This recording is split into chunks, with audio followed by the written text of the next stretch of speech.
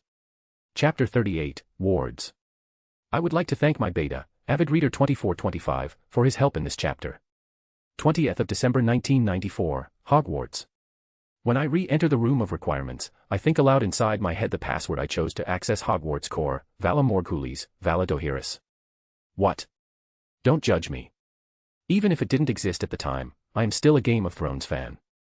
As I repeat the passphrase in my head, I walk 3 times in front of the hidden entrance, the giant door finally revealing itself to me and I enter the control room.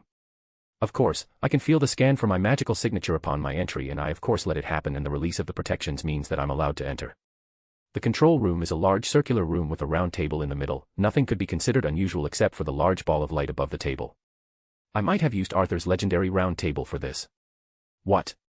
I can be petty sometimes. This seemingly innocent white light is one of the most advanced pieces of magic that has ever been created, at least since the fall of Atlantis, maybe even before it. This is the first life that has ever been created using only magic.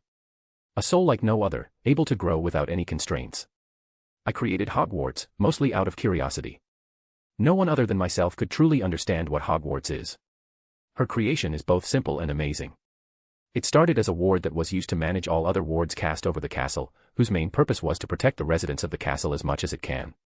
It was an impressive ward, rarely seen and could only be put up by only the most talented warders and runesmiths. But I added something more, something no one did before. I made the castle able to learn using soul magic. She could learn from the interactions between students, between teachers, and even from books. Alone, it wouldn't have changed much, but with access 7 ley lines underneath the castle, the impossible happened and my experiment worked. It took decades for the castle to start developing a semblance of a conscience and started to take conscious control over the wards, and thus a soul was born. This is why Hogwarts was the most defended place on the planet. There is Northwest other place whose wards can adapt to the attacker specifically. It is a marvel of magic. I wonder how much my daughter has learnt by now, because from the history books, Hogwarts history is quite eventful. From battles and politics, from trust to betrayal, from geniuses to madman, Hogwarts has seen it all. I wonder how many discoveries she has seen, how many relationships has she witnessed, how much betrayal. I wonder how she is now, how did life affect her? With a wave of my hand, beams of light spread out of the core in the middle. It's just an illusion I made to better interpret the castle wards. One of the things I made when designing Hogwarts is to give her the ability to turn off certain wards.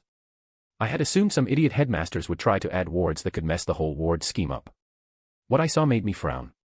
Hogwarts' connection to the castle was flimsy, but she was still fine. She was still connected to the ley line, thus still alive and well. Someone used a ward stone as an anchor to create a new ward scheme to be used instead of the original one. Whoever did it obviously wasn't Warder and didn't have a deep understanding of runes.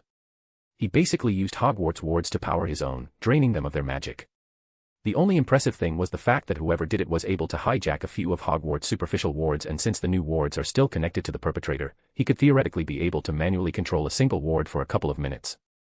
Hogwarts could technically still have access to some of the minor wards but not the powerful ones, and even then, the connection would be very weak. Right now, I can tell that my daughter is sleeping, probably ever since she was taken over, leaving the castle and the students vulnerable. Compared to mine and the Founder's blood wards that stop anyone with negative intent from entering the castle and Hogwarts' soul ward protecting the students from inside, the castle is barely protected. I can estimate the castle is about as safe as a pureblood household with the extra benefit of absorbing magic from the Nexus of 7 ley lines. Arthur had chosen the location of his castle well. Probably Merlin's idea in the first place. But now is not the time to reminisce, it's time for my daughter to awaken from her slumber. With a wave of my hand, the bright white light started to pulse and suddenly a new hologram, made of light, appeared in front of me. It was a woman, who actually looked like Rowena. I have to say that I'm hurt she chose that form over mine, but what can you do? The woman seemed to be disoriented for a few seconds, then finally noticed that I was present. She snarled and demanded, "Who are you and how did you get inside my room?" I giggle, "You are the castle, dear. Every room is your room." "That's not what I meant and you know it."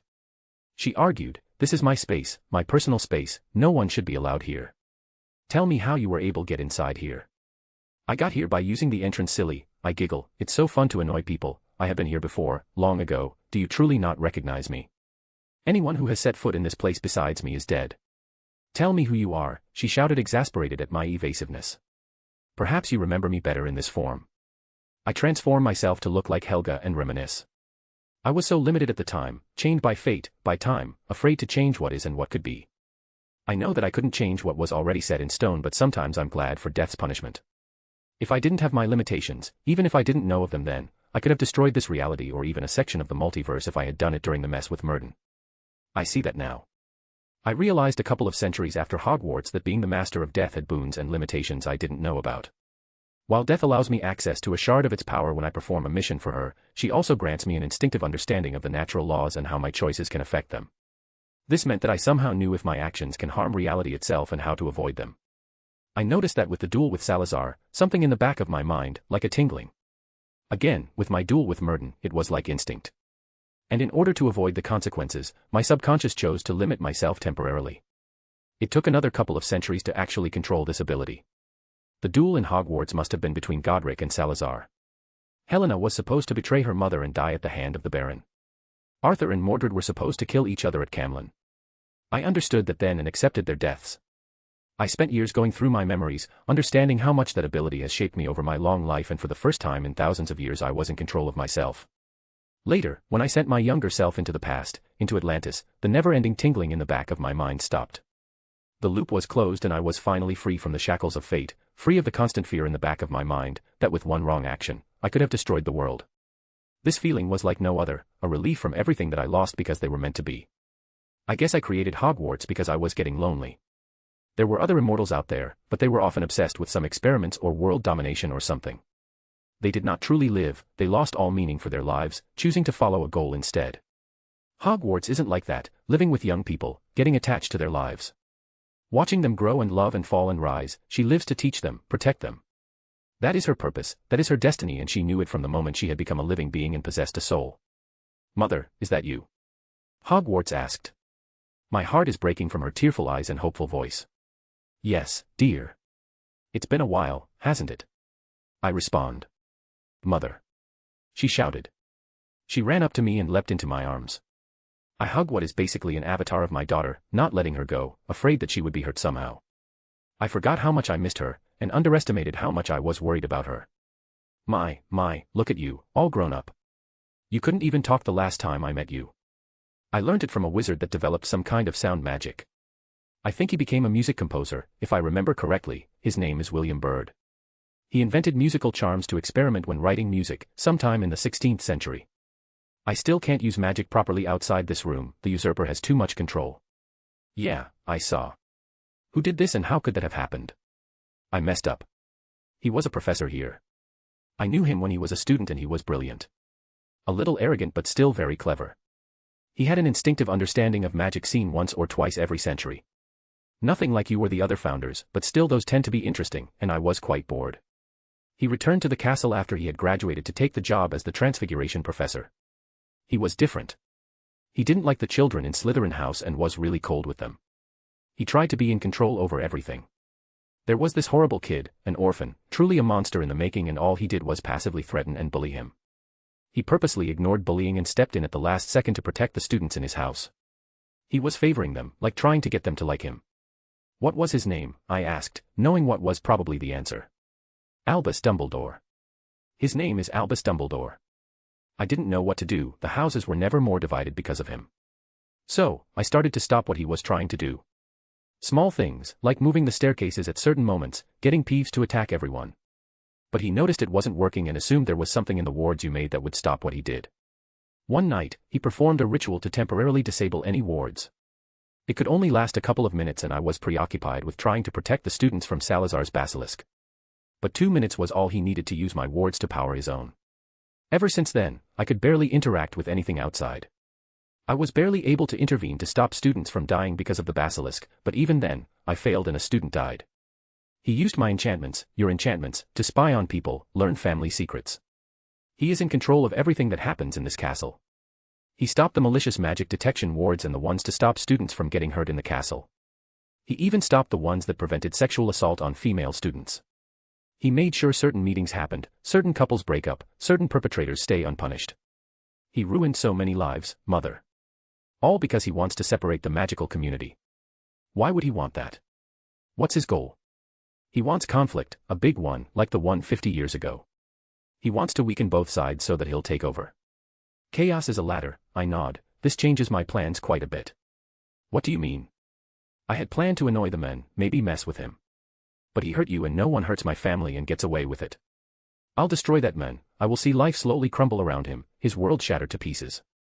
I will destroy his legacy, his life's work, he shall be known as a traitor and as a coward in history. Then and only then will he have my permission to die. Hogwarts looks at me a bit in fear and a bit in gratefulness. Then she shakes her head and frowns, how are you still alive, and how come you didn't contact me before? You knew I was alive, even back then you treated me like a person, so why did you never come to see me? I gulp, this was gonna take a while and I hope she accepts my explanation. Chapter 39, Explanations. I would like to thank my beta, Avid Reader 2425, for his help in this chapter. 20th of December 1994, Hogwarts. Hogwarts looks at me a bit in fear and a bit in gratefulness. Then she shakes her head and frowns, how are you still alive, and how come you didn't contact me before? You knew I was alive, even back then you treated me like a person, so why did you never come to see me? I gulp, this was gonna take a while and I hope she accepts my explanation. For you to understand who I am, you must keep an open mind about who I am. I start. I don't understand. You're my mother, Helga Hufflepuff. You founded Hogwarts, you created me, gave me life and purpose. She said, confused. I am Helga Hufflepuff but I am also so much more. I'm far older than I look, dear. Even when I created you, I was older than most civilizations on the planet. But how have you lived so long? The average magical human lives for at most 2 centuries. There are many ways to increase your lifespan, but I didn't die because I was part of a time paradox. I didn't die because I couldn't die. I don't understand. Who are you, really? I was born Jasmine Potter in 1980. About a decade later, I was accidentally sent back in time. Thousands of years into the past. It was then that Jasmine Potter died and the Morrigan of Atlantis was born. I neglected to say to her that I was the one that sent my younger self to the past. She's already having issues with time travel, I couldn't let her handle time continuity by herself. I guess no one researched time magic when they were in Hogwarts. Chronomancy is a lost art. Though the Department of Mysteries is still researching time sand which is used when creating time turners. It was just some stone that was near a temporal anomaly for a few thousand years. Some of the energy from the anomaly left an imprint on the stone, which is later ground up into time sand. It was relatively harmless to be honest, if you ignore the pressure on the mind and magic of the user, there is no chance of a paradox existing because time sand is not enough to override fate. The universe is powerful enough to manipulate the probabilities to avoid that. But why didn't you die in the past, Mother? I didn't die for the simple reason that I couldn't die. I was stuck in a loop, and I had to take the long way to come back to this time. The loop must be closed. If it wasn't, then the universe itself would unravel, killing every living being inside. To prevent this from happening, the universe prevented me from dying and restricted some of my actions. I still don't get it. Alright, let's look at this way. In 1980, you existed, Helga Hufflepuff existed. Now imagine if I didn't travel back in time, or that I traveled back and died after a normal human life. Then Helga Hufflepuff never would have existed and you wouldn't have existed. But before I traveled back in time, I knew that you and Helga existed, and that's what we call a paradox, and the universe doesn't like those. I couldn't die because I am unknowingly part of events. The world changes with every action we take. If I were to disappear, the world would be different than if I stayed here.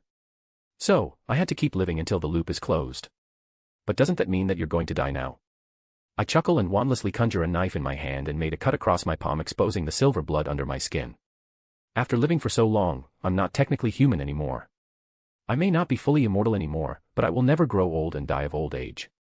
Someone would have to kill me for me to die, and trust me, there is very little chance of that happening. I am extremely resilient.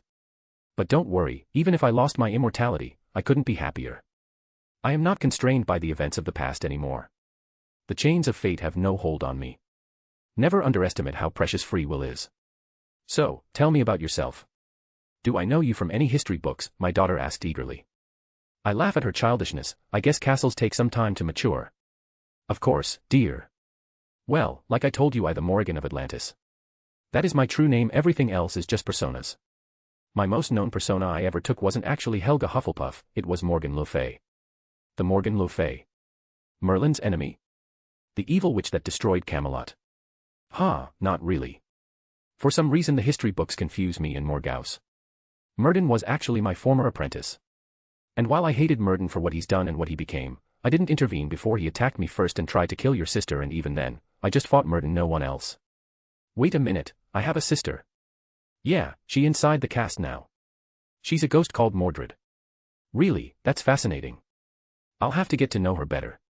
So, who else did you live as? Well, there was Helga Hufflepuff, as you know.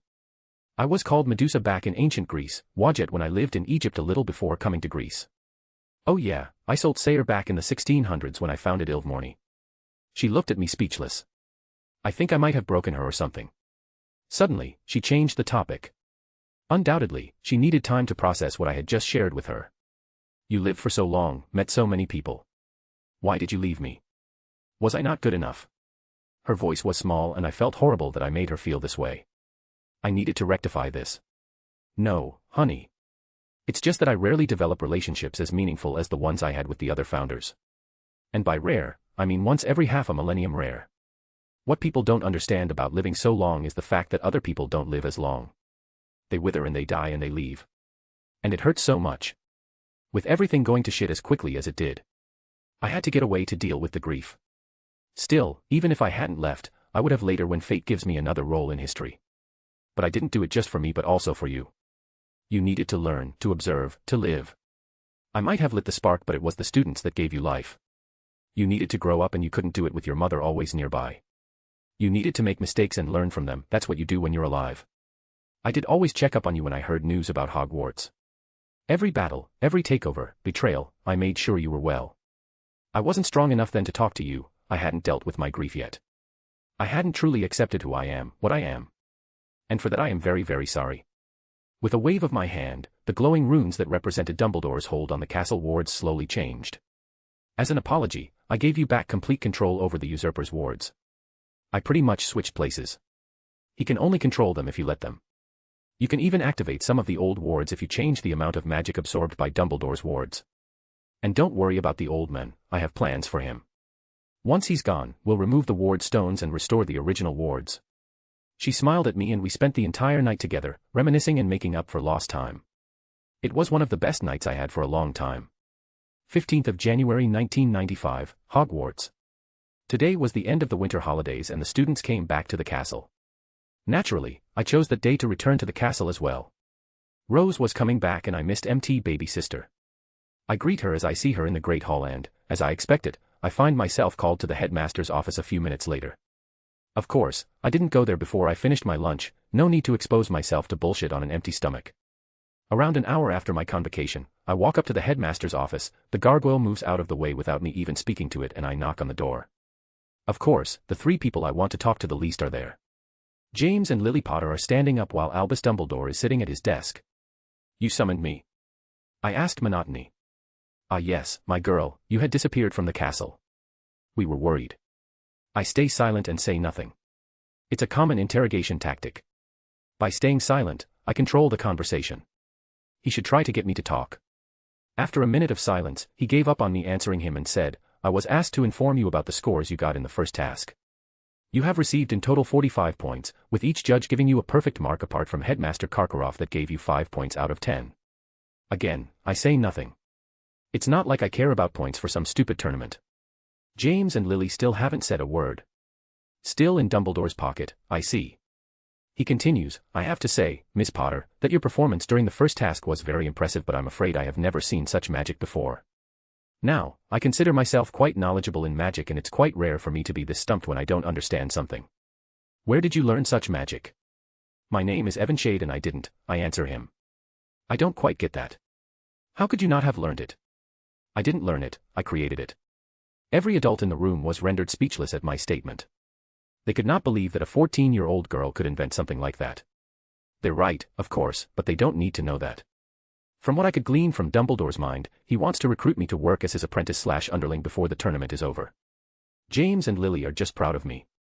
I really feel bad for them, but they would always consider themselves my parents and I just don't need parents anymore, and even then, they're very bad ones. They projected their grief onto Nathan and Rose, something that caused the children a lot of issues as they grew up. James and Lily Potter didn't truly survive Voldemort's attack. I remember them from before the attack and they are now a shell of their previous selves. If you are indeed the creator of such a wonderful technique, can you explain to us the principles involved? No. What do you mean no? James interrupted for the first time. As the creator of this type of magic, I have added to the grimoires branch of the Sayer family magic. I'm afraid that asking me about it is quite the taboo in society. So, it is quite understandable that I choose not to share it with you. I answer. I can feel Dumbledore gritting his teeth in anger, but he suddenly changed his expression back into the jovial old man. Now, Miss Potter, we need to speak about your absence during the Yule Ball. I stay silent once more. I can feel he's getting frustrated, now. This is fun. Care to explain yourself? My name is Evan Shade, I just chose not to come. I'm sorry, Miss Evan Shade, champions are required to attend the Yule Ball. No, they're not. When the goblet was first used, the tournament didn't have a Yule Ball, and since you have admitted that the goblet contract hasn't changed ever since the first tournament, it was not required for me to attend. The contract is magically enforced and I can assure you, my magic is fine. Of course, we both know that I wasn't really part of the tournament since I wasn't magically bound to compete. Dumbledore used the summoning function of the goblet, not the contract binding one. He had to agree with me or he knew I would figure out I wasn't magically bound to stay in Hogwarts. Alright, I guess you caught me. It's just a custom in the tournament and I have always valued traditions. Now, onto the most pressing matter.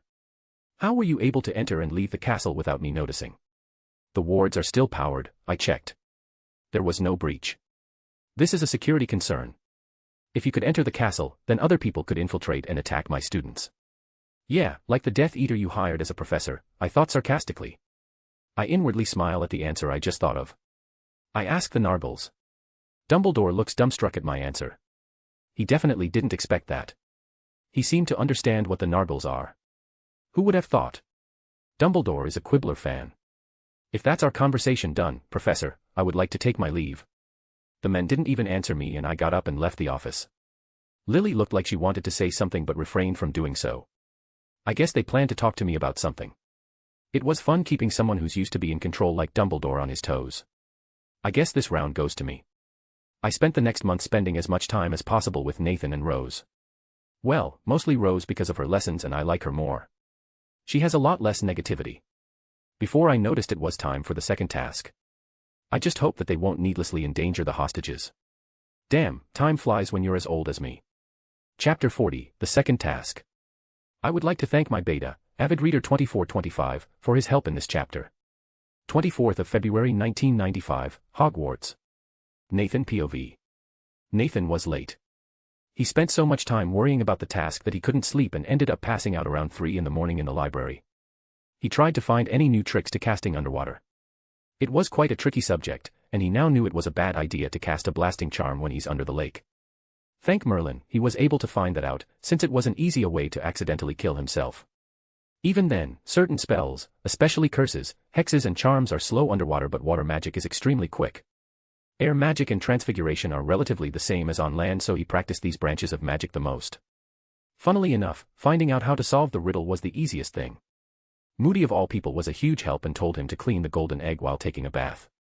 The riddle was unnerving but straightforward. They would take something precious from him and he would have to retrieve it from under the back lake. The only problem was how to breathe underwater. He thought about using the bubblehead charm, but his mother said that the charm was fragile and could be easily popped if he's in a fight under the lake. It was Neville that saved his ass this time. Who knew herbology of all things was the answer to his problem. Neville had told him about the existence of gillyweed when he was killing himself trying to find an answer in the library. 1 hour order later and he had a way to breathe underwater. He spent the rest of the time after that, trying to find ways to make the task easier for himself. He had to wonder how his sister was dealing with her egg. She seems to have it under control, according to Rose that it. He almost went to her for help a few times but chickened out at the last second. He felt like he had something to prove to her. That he could do it on his own. But that didn't matter since the task was in a few minutes. He ran up to his dormitories and took the gillyweed from his trunk and put on his bathing suit, then proceeded to sprint towards the Black Lake. As he pounded down the lawn, he saw that the seats that had encircled the dragon's enclosure in November were now ranged along the opposite bank, rising in stands that were packed to the bursting point and reflected in the lake below. The excited babble of the crowd echoed strangely across the water as Nathan ran flat out around the other side of the lake toward the judges, who were sitting at another gold-draped table at the water's edge. Jasmine, Fleur, and Crumb were beside the judges' table, watching Nathan sprint toward them. "I'm here," Nathan panted, skidding to a halt in the mud and accidentally splattering Fleur's robes. "Where have you been?" said a bossy, disapproving voice. "The task's about to start." Nathan looked around. Percy Weasley was sitting at the judges' table. Mr. Crouch had failed to turn up again. He did find the fact that he missed the Yule Ball a bit weird. According to his dad, Crouch has been trying to do his best to regain the influence he lost after his son was outed as a Death Eater. He wouldn't miss an event like the Yule Ball for just being a bit ill. He must have either had a very dangerous disease like the dragonpox or a very embarrassing one. Now, Percy," said Ludo Bagman, who was looking intensely relieved to see Nathan. "Let him catch his breath." Dumbledore smiled at Nathan, but Karkaroff and Madame Maxime didn't look at all pleased to see him. It was obvious from the looks on their faces that they had thought he wasn't going to turn up. He always appreciated the headmaster supporting him all these years. He even helped tutor him a little ever since his name got out of the goblet. He learnt more about magic in the last few months than he did his entire life. He guessed he wasn't called the most powerful wizard in the world for no reason. He had even been making sure that he would connect with his newly returned sister, asking about their conversations and what her life outside of Hogwarts is like. He probably wanted to make sure she's well taken care of. Merlin knows she deserves it after what his mother's sister and her family did to her. Nathan bent over, hands on his knees, gasping for breath. He had a stitch in his side that felt as though he had a knife between his ribs, but there was no time to get rid of it. Ludo Bagman was now moving among the champions, spacing them along the bank at intervals of 10 feet. Nathan was on the very end of the line, next to Crumb, who was wearing swimming trunks and was holding his wand ready. He was a bit distracted by Fleur's silver bathing suit that left little to the imagination. It had to be illegal to be this attractive, surely. Oddly enough, his sister was wearing her usual attire, a black leather jacket, a shirt and jeans. Did she not solve her egg or something? It doesn't matter, he was too tired to think about it. Bagman gave Nathan's shoulder a quick squeeze and returned to the judges' table. He pointed his wand at his throat as he had done at the World Cup, saying, "Sonorous," and his voice boomed out across the dark water toward the stands. "Well, all our champions are ready for the second task, which will start on my whistle. They have precisely an hour to recover what has been taken from them. From Victor Crumb we have taken Hermione Granger, his date to the Yule Ball. From Fleur Delacour we have taken her sister Gabrielle, from Nathan Potter, we have taken his date Tracy Davis, and finally from Jasmine Evanshade, we have taken her sister Rose Potter. The task starts on the count of 3. 1, 2, 3. Shit, they took hostages. What the actual fuck? He had to make sure Hermione, Tracy, and Rose will be alright. The whistle echoed shrilly in the cold, still air. The stands erupted with cheers and applause and both foreign champions jumped immediately into the freezing water. He didn't look at what his sister was doing and just pulled a handful of gillyweed out of his pocket, stuffed it into his mouth, and waded out into the lake. He hoped this worked. The plant was very expensive and he didn't have the luxury of wasting some of it before the task. It was so cold he felt the skin on his legs searing as though this were fire, not icy water. His sodden robes weighed him down as he walked in deeper, Now the water was over his knees, and his rapidly numbing feet were slipping over silt and flat, slimy stones. He was chewing the gillyweed as hard and fast as he could. It felt unpleasantly slimy and rubbery, like octopus tentacles. Waist deep in the freezing water he stopped, swallowed, and waited for something to happen. Then, quite suddenly, Nathan felt as though an invisible pillow had been pressed over his mouth and nose. He tried to draw breath, but it made his head spin, his lungs were empty, and he suddenly felt a piercing pain on either side of his neck. Nathan clapped his hands around his throat and felt two large slits just below his ears, flapping in the cold air. He had gills. Without pausing to think, he did the only thing that made sense. He flung himself forward into the water. The first gulp of icy lake water felt like the breath of life. His head had stopped spinning. He took another great gulp of water and felt it pass smoothly through his gills, sending oxygen back to his brain. He stretched out his hands in front of him and stared at them. They looked green and ghostly under the water, and they had become webbed. He twisted around and looked at his bare feet. They had become elongated and the toes were webbed too. It looked as though he had sprouted flippers. The water didn't feel icy anymore either. On the contrary, he felt pleasantly cool and very light. Nathan struck out once more, marveling at how far and fast his flipper-like feet propelled him through the water, and noticing how clearly he could see, and how he no longer seemed to need to blink. He had soon swum so far into the lake that he could no longer see the bottom. He flipped over and dived into its depths. Silence pressed upon his ears as he soared over a strange, dark, foggy landscape. He could only see 10 feet around him, so that as he sped through the water new scenes seemed to loom suddenly out of the oncoming darkness, forests of rippling, tangled blackweed, wide plains of mud littered with dull, glimmering stones. He swam deeper and deeper, out toward the middle of the lake, his eyes wide, staring through the eerily grey-lit water around him to the shadows beyond, where the water became opaque. Small fish flickered past him like silver darts. Once or twice, he thought he saw something larger moving ahead of him, but when he got nearer, he discovered it to be nothing but a large, blackened log, or a dense clump of weed. There was no sign of any of the other champions, merpeople, or any hostages. He decided to use his first spell to help him cover more ground. It was a spell that Dumbledore taught him called Aqua Eructo. The spell can create a spout of water from the tip of the wand. The intensity of the water flow could be anything from a thin fountain to an immense, powerful, and destructive jet. In this case he used it by pointing his wand backwards and using the spell to propel himself forwards. He went at the direction of the castle, since he remembered Tracy mentioning that she could see the merpeople from the windows in the Slytherin common room, but was suddenly grabbed by something below him. Nathan twisted his body around and saw 5 Grindillos, small, horned water demons, poking out of the weed, their long fingers clutched tightly around Nathan's leg, their pointed fangs bared. Nathan quickly drew his wand and cast a wide-area stunner, another trick Dumbledore taught him. Instead of hearing his incantation, a bubble came out of his mouth and instead of a bright red light, the Grindillos were struck with what looked like boiling water and fell unconscious. He swam on for what felt like at least 20 minutes. He was passing over vast expanses of black mud now, which swirled murkily as he disturbed the water. Then, at long last, he heard a snatch of haunting mersong. Nathan swam faster and soon saw a large rock emerge out of the muddy water ahead. It had paintings of merpeople on it. They were carrying spears and chasing what looked like the giant squid. Nathan swam on past the rock, following the mersong. A cluster of crude stone dwellings stained with algae loomed suddenly out of the gloom on all sides. Here and there at the dark windows, Nathan saw the merpeople for the first time. They had grayish skin and long, wild, dark green hair. Their eyes were yellow, as were their broken teeth, and they wore thick ropes of pebbles around their necks. They leered at Nathan as he swam past. 1 or 2 of them emerged from their caves to watch him better, their powerful, silver fish tails beating the water, spears clutched in their hands. Nathan sped on, staring around, and soon the dwellings became more numerous. There were gardens of weeds around some of them, and he even saw a pet Grindillo tied to a stake outside one door. Merpeople were emerging on all sides now, watching him eagerly, pointing at his webbed hands and gills, talking behind their hands to one another. Nathan sped around a corner and a very strange sight met his eyes. A whole crowd of merpeople was floating in front of the houses that lined what looked like the merpeople's version of a village square. A choir of merpeople was singing in the middle, calling the champions toward them, and behind them rose a crude sort of statue, a gigantic merperson hewn from a boulder. 4 people were bound tightly to the tail of the stone merperson. Tracy was tied between Hermione and a girl who looked no older than 8, whose clouds of silvery hair made Nathan feel sure that she was Fleur Delacour's sister. There was no sign of Rose, other than half a rope of wheat he assumed she used to be tied with. Had Jasmine finished her task so easily? All 3 of the remaining hostages appeared to be in a very deep sleep. Their heads were lolling onto their shoulders, and fine streams of bubbles kept issuing from their mouths.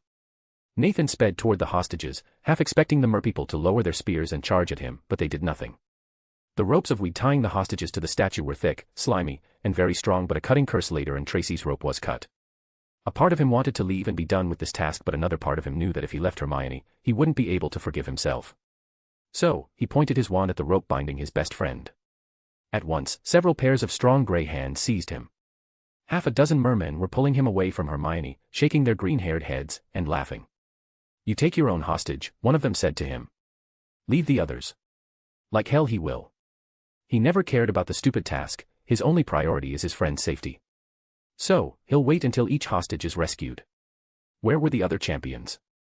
Would he have time to take Tracy to the surface and come back down for Hermione and the girl? Would he be able to find them again? He looked down at his watch to see how much time was left. 40 minutes. Thank Merlin his uncle Sirius gave him this enchanted watch last Christmas. He couldn't be more grateful now. Nathan looked around, waiting. Where were Fleur and Crumb? Time was getting short, and according to the song, the hostages would be lost after an hour. The merpeople started screeching animatedly. Those holding Nathan loosened their grip, staring behind them. Nathan turned and saw something monstrous cutting through the water toward them, a human body in swimming trunks with the head of a shark. It was Crumb. He appeared to have transfigured himself, but badly. The sharkman swam straight to Hermione and began snapping and biting at her ropes. The trouble was that Crumb's new teeth were positioned very awkwardly for biting anything smaller than a dolphin, and Nathan was quite sure that if Crumb wasn't careful, he was going to rip Hermione in half. Darting forward, Nathan hit Crumb hard on the shoulder and just cast a cutting curse at Hermione's rope. The transfiguration must have messed up his brain or something, because what the actual hell was he thinking trying to cut a rope with his teeth? Crumb, then, grabbed Hermione around the waist, and without a backward glance, began to rise rapidly with her toward the surface. Now what? Nathan thought desperately. If only he could be sure that Fleur was coming. But still no sign. He wanted to leave the girl, he really did, but it wouldn't sit right with him. There was nothing to be done except. He pointed his wand at the girl's rope, but the mermen now closed in around Tracy and the little girl, shaking their heads at him. "Get out of the way." He pointed his wand at them. Only bubbles flew out of his mouth, but he had the distinct impression that the mermen had understood him, because they suddenly stopped laughing. Their yellowish eyes were fixed upon Nathan's wand, and they looked scared. There might be a lot more of them than there were of him, but Nathan could tell, by the looks on their faces, that they knew no more magic than the giant squid did. They scattered. Nathan cut the ropes binding the small girl to the statue, and at last she was free. He seized the little girl and Tracy around the waist, and kicked off from the bottom. It was very slow work. He could no longer use his webbed hands or his wand to propel himself forward. He worked his flippers furiously, but Tracy and Fleur's sister were like potato-filled sacks dragging him back down. He fixed his eyes skyward, though he knew he must still be very deep, the water above him was still so dark. He was drawing breath with extreme difficulty. He could feel pain on the sides of his neck again. He was becoming very aware of how wet the water was in his mouth, yet the darkness was definitely thinning now. He could see daylight above him. He kicked hard with his flippers and discovered that they were nothing more than feet. Water was flooding through his mouth trying to get into his lungs. He was starting to feel dizzy, but he knew light and air were only 10 feet above him. He was almost there. And then he felt his head break the surface of the lake. Wonderful, cold, clear air was making his wet face sting. He gulped it down, feeling as though he had never breathed properly before, and, panting, pulled Tracy and the little girl up with him. He had done it. He finished the second task of the Triwizard Tournament.